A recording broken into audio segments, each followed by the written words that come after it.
हमारे solar system में एक ऐसा प्लैनेट मौजूद है जिस पर रहने की कंडीशन धरती से भी बेटर है, पर इसके बावजूद कोई इसको नोटिस तक नहीं कर रहा है। इसका नाम है कैलिस्टो।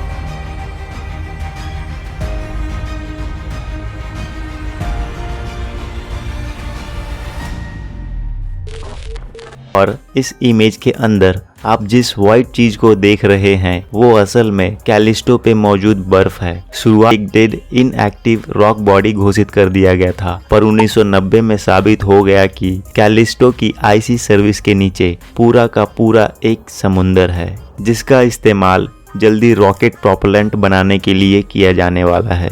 एस्ट्रोनॉमर्स ने कैलिस्टो के ऊपर एक एटमॉस्फेयर को भी डिटेक्ट किया है और अंदाजा है कि अगर जुपिटर से आ रही रेडिएशंस को रोक दिया जाए तो इंसान जुपिटर की चांद पर बहुत ही आसानी से सांस भी ले पाएगा। हमारी करंट अंडरस्टैंडिंग के हिसाब से देखें तो फिलहाल धरती ही यूनिवर्स का एक इकलौता ऐसा प्लैनेट है जहां पर लाइफ एग्जिस्ट करती है। लेकिन पिछले कुछ समय पहले साइंटिस्ट ने यूनिवर्स के अंदर कुछ ऐसे हैबिटेबल प्लैनेट्स खोज निकाले हैं जो सभी मायने में हमारी धरती से बेटर हैं, और इन पे जाने के बाद आपको बिल्कुल किसी सुपर ह्यूमन वाली फीलिंग आएगी। 5 अक्टूबर 2020 को एस्ट्रोबायोलॉजिस्ट DS मार्कुस ने एक मिशन की शुरुआत की, जिसके तहत उन्होंने ऐसे प्लैनेट्स को अपना टारगेट बनाया जो सभी मायने में धरती से बेटर थे। और आप यकीन नहीं करोगे कि उन्हें ऐसे प्लैनेट्स भी मिले जो एक या दो नहीं, पूरे के पूरे 24 थे। इन सुपर हैबिटेबल प्लैनेट्स को खोजने के लिए मार्कुस और उनकी टीम ने एक अलग ऑब्जर्वेशन करने का डिसाइड किया, जिसके लिए उन्होंने क्राइटेरिया की एक लिस्ट बनाए, और जो भी प्लैनेट क्राइटेरिया की उस लिस्ट को फॉलो कर रहा था, इसका सीधा मतलब था कि वो सुपर हैबिटेबल प्लैनेट है। जब भी कोई प्रॉपर प्लैनेटरी सिस्टम मिलता है तब उसमें सबसे पहला काम होता है वो प्लैनेट और उसके हॉट स्टार के बीच के डिस्टेंस को मेजर करना, क्योंकि इससे हमें पता चलता है कि वे प्लैनेट अपने हैबिटेबल जोन में है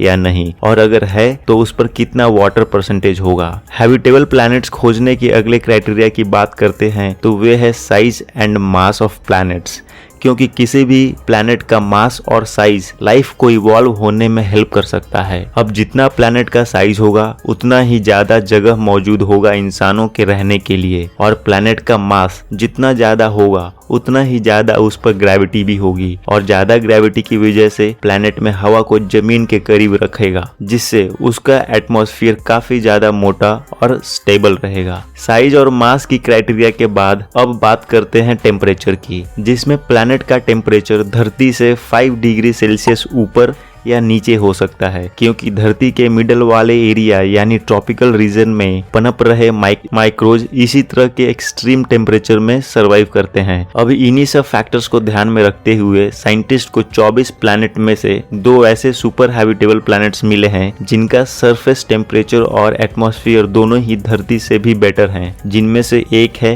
लूटन B प्लैनेट। इस प्लैनेट को 2017 में पहली बार ऑब्जर्व किया गया था। तब पता चला कि इस पर न सिर्फ पानी है बल्कि किसी भी लाइफ फॉर्म को जिंदा रहने के लिए सभी जरूरी चीजें उपलब्ध हैं, जैसे कि हाइड्रोकार्बन्स और एमिनो एसिड भारी मात्रा में मौजूद है। ये प्लैनेट इंसानों के रहने के लिए इतना अच्छा है कि रिसर्च के मुताबिक इसके परफेक्शन के पीछे किसी एलियन का हाथ बताया जाता है। और इसी पॉसिबिलिटीज को देखते हुए अक्टूबर 2017 और 18 में मेटी नामक की ऑर्गेनाइजेशन ने इस प्लैनेट पर कई मैसेजेस भेजे हैं, जिनमें से एक मैसेज में अलग अलग म्यूजिकल इंस्ट्रूमेंट की आवाज है और दूसरे मैसेज में हमारे यूनिवर्स का लोकेशन का साइंटिफिक ट्यूटोरियल है, जिससे कि अगर लूटन B प्लैनेट पर लाइफ मौजूद हुई तब हमें उसके बारे में एक ना एक दिन जरूर पता चलेगा। अब अगला सुपर हैबिटेबल प्लैनेट है ट्रैपिस्ट। इसे ट्रैपिस्ट स्टार सिस्टम कहा जाता है। धरती के रेगिस्तान में जितने मिट्टी के कण हैं उतने ही स्टार्स पूरे ब्रह्मांड में मौजूद है। अब अगर सितारे ही इतने हैं तो सोचिए प्लैनेट्स कितने होंगे, और इतने अरबों खरबों प्लैनेट्स में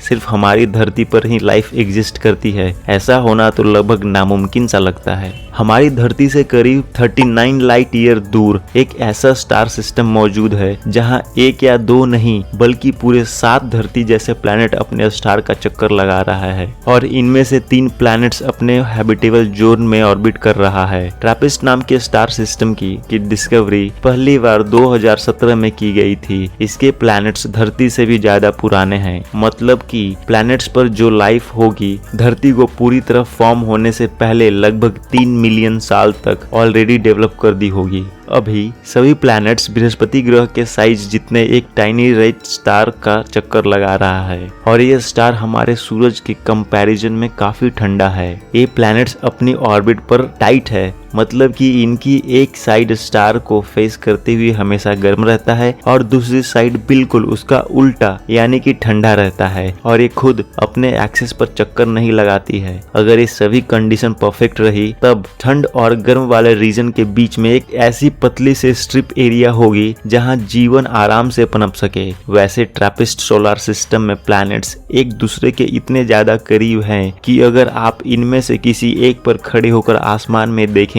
बाकी प्लैनेट्स आपको चारों तरफ घूमते हुए दिखाई देंगे। इस पूरी इंफॉर्मेशन को समराइज करते हुए हमें पता चला कि इस पूरी यूनिवर्स में 2 ऐसे और प्लैनेट्स हैं जहां लाइफ एग्जिस्ट कर सकती है। हम पूरी कोशिश करेंगे कि इन प्लैनेट्स की डिटेल वीडियो अपलोड जल्दी करें। आपको वीडियो कैसे लगा जरूर कमेंट करके बताइए और आप चैनल पर नए हैं तो जरूर सब्सक्राइब करिए। तब तक के लिए आप अपना ढेर सारा ख्याल रखिए। मिलते हैं अगले वीडियो में। धन्यवाद।